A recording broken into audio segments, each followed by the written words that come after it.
स्वागत है दोस्तों।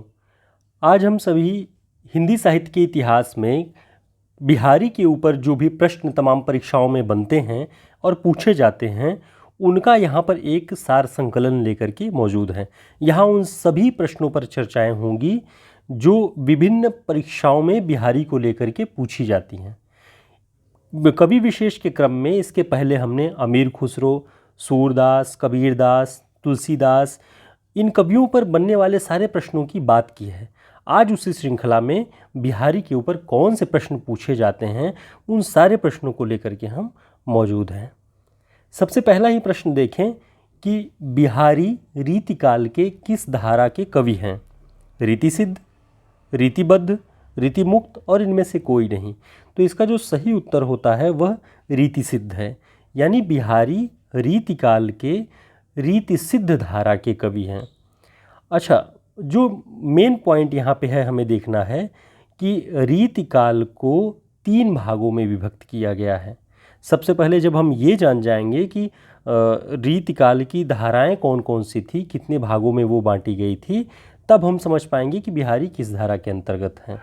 तो रीतिबद्ध, रीतिसिद्ध और रीतिमुक्त, ये तीनों धाराएं रीतिकाल के अंतर्गत मिलती हैं, जिनमें कवियों का वर्गीकरण भी किया गया है। तो सबसे पहले देखें कि रीतिबद्ध धारा क्या है। रीतिबद्ध धारा के अंतर्गत रचना लक्षणों व उदाहरणों से युक्त होती है, यानी जो रीतिबद्ध धारा की रचनाएं होंगी उनमें काव्यशास्त्रीय लक्षण और उदाहरण भरे पड़े होते हैं। लेकिन रीतिसिद्ध क्या होती है? रीतिसिद्ध धारा के अंतर्गत लक्षण व उदाहरण न लिखकर भी उनका पालन किया गया होता है।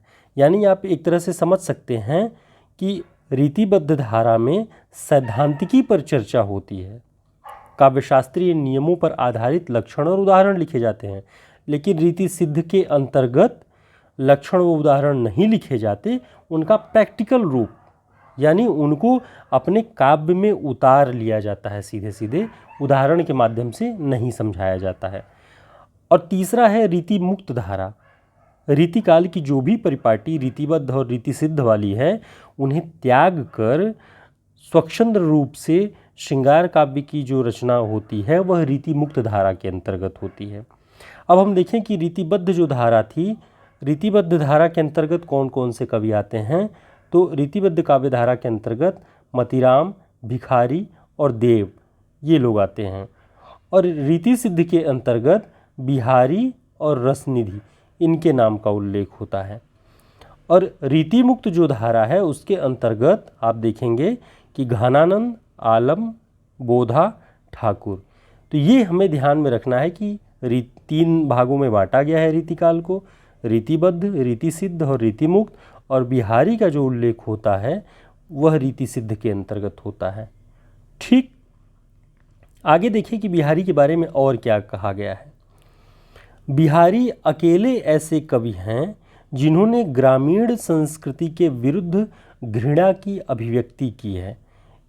ग्रामीण संस्कृति के विरुद्ध घृणा की अभिव्यक्ति की है और नागर संस्कृति को जो है वो श्रेष्ठ जो मानता है, ऐसी बात बच्चन सिंह ने बिहारी के बारे में कही है अपने हिंदी साहित्य का दूसरा इतिहास नामक पुस्तक में। बिहारी की प्रसिद्ध जो पंक्ति है, दृग उर्झत टूटत कुटुम जुरत चतुर चित प्रीति, ये बिहारी ने लिखा हुआ है। आगे देखिए कि बिहारी शाहजहां के समकालीन थे और राजा जय सिंह के राजकवि थे। तो किसके समकालीन थे? शाहजहां के। और किसके राजकवि थे? राजा जय सिंह के। तो ये आपको ध्यान में रखना है। इनका जन्म 1595 ईस्वी में ग्वालियर में हुआ। ग्वालियर मध्य प्रदेश में है। बचपन बुंदेलखंड में तथा युवावस्था ससुराल मथुरा में व्यतीत हुई है। ये हमें ध्यान रखना है कि जन्म ग्वालियर में हुआ। बिहारी की एकमात्र रचना सतसई है, जो बिहारी सतसई के नाम से प्रसिद्ध है।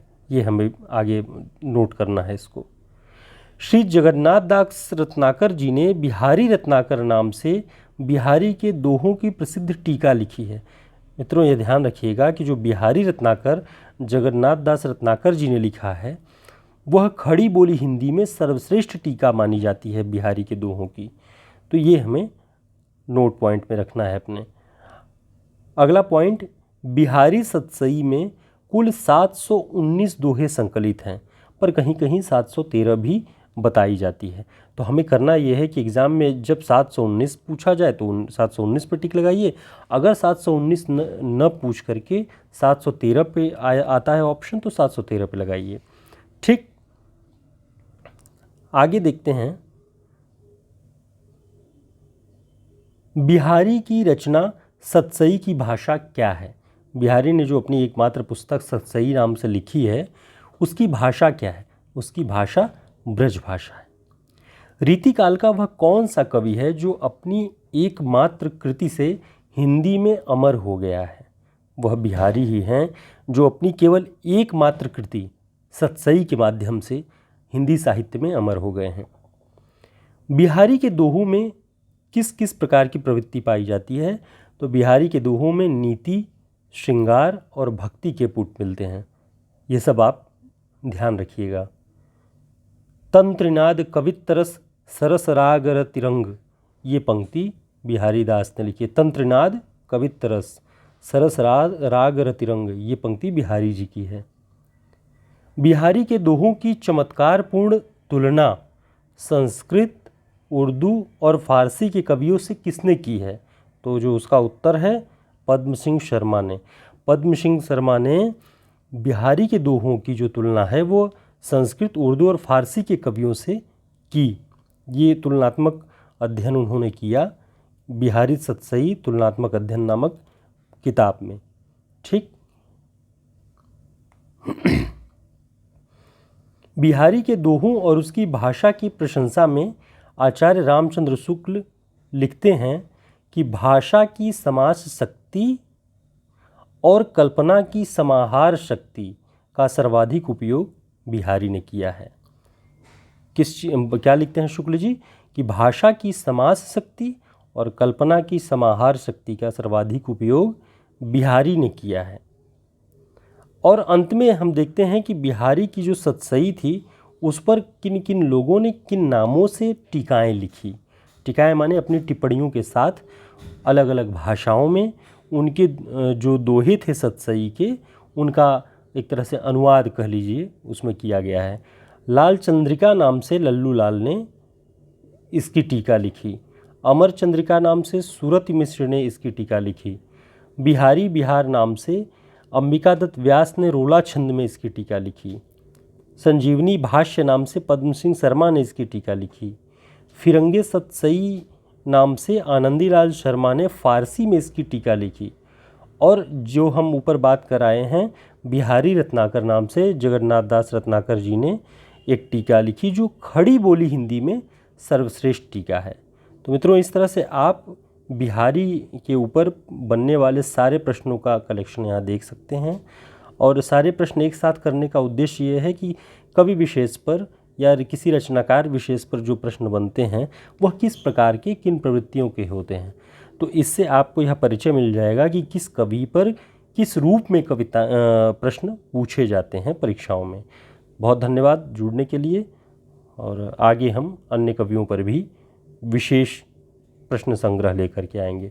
बहुत धन्यवाद।